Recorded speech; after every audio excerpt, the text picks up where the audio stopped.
Guys, let's talk about the red flag that you see earlier in a relationship that you choose to ignore.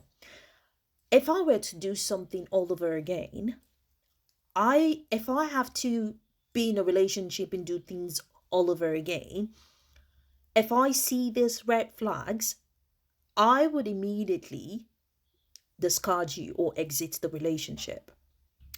So I would tell my old self, if I were to be in this situation again and I see this red flag that I'm about to list now, I would leave the person. I would exit the relationship, and I would not further the relationship at the early stage of the relationship. If I noticed all this red flag I'm about to list now, I would not go in longer. I would just exit. I would quit. I would leave the relationship, go through the main door.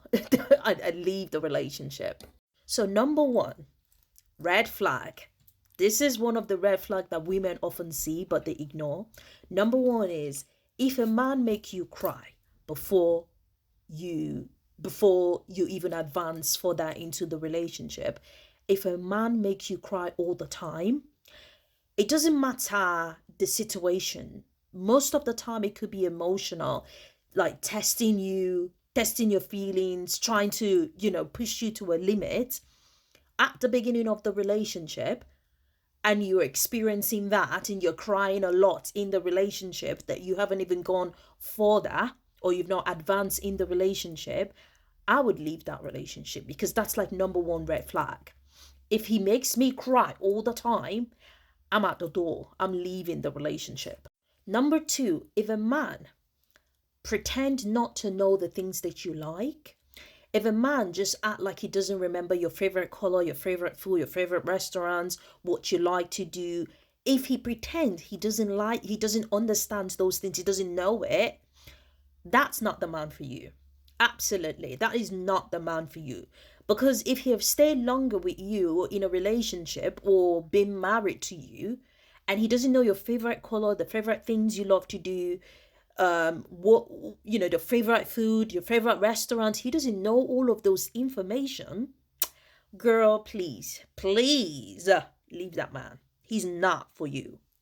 The third one, if a man does not create time for you every time you want to do something together, you say, oh, and you book ahead of time actually, and he promised you that he was going to take you out, he was going to do this with you, and he disappoints you. He doesn't create time for you.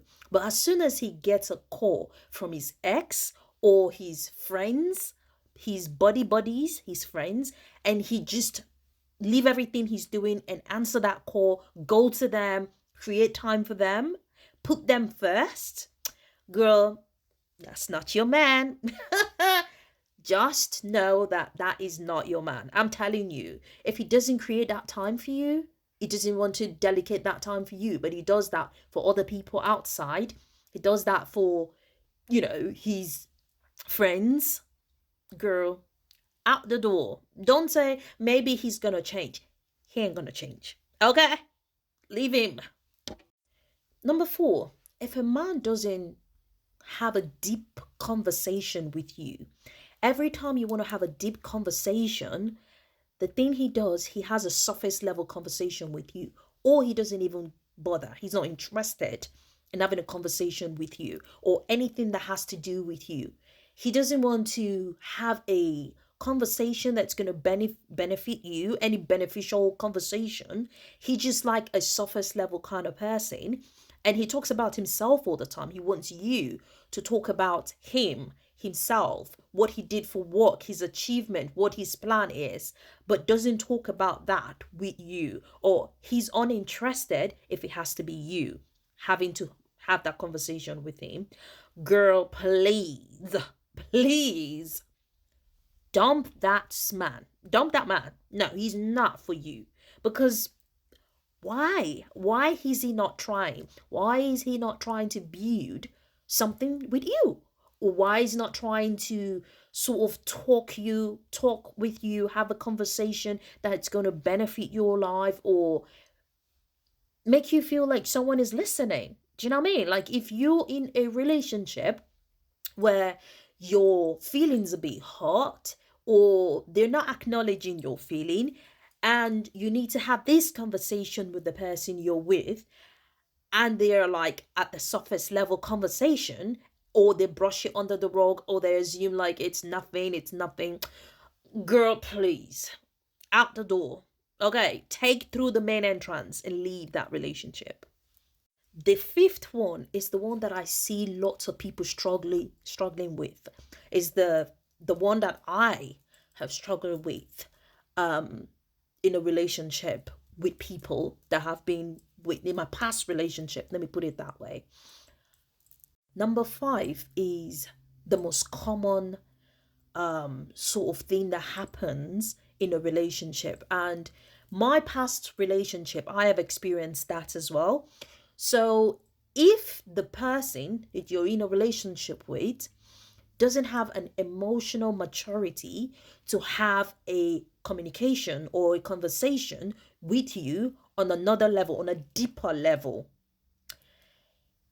he struggles or they struggle to communicate their emotions to you. They don't have the emotional maturity to understand you from that perspective. They can't communicate something that has to do with emotions. They don't have that capacity to communicate that to you. That's the most trickier one. Leave the door. Leave through the door. Sorry. Just leave, because there's no amount of fixing this particular individual that's going to be enough.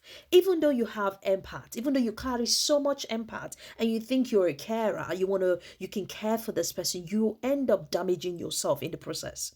Because someone that don't have the emotional maturity to understand things or know things or feel things, there's no amount of, oh, I'm feeling this, oh, I'm doing this, or just there's no amount of communication that will make that person change. They just don't know it. You can't force the person to have feelings when they're incapable of doing that. Do you know what I mean? That's the number one thing that I think that most relationship / marriage or marriages struggle with, is the level of emotional maturity in some of the individual person that you're with. The last one is, if a guy is too nice at the beginning of the relationship, just know that it's too good to be true. Yeah. Yeah. Yeah. It's too good to be true. Like, you not know what I'm talking about, right? Niceness is different. When someone is extremely nice, say yes to you, and in your head you're thinking, where have you been all my life? That thought shouldn't come in place with that person. Because if you start thinking, where have you been all my life? Oh my god, I finally met the one. Oh my god. Yeah. Those nice people aren't really nice. This is a love bombing phase. And love bombing phase, they can go extreme. They can take a loan, right, to shower you with loves and gifts and trips. That's a loan, but they will take that just to make you happy. And you're going to be thinking, oh, this is such a nice person. No, they're not nice people.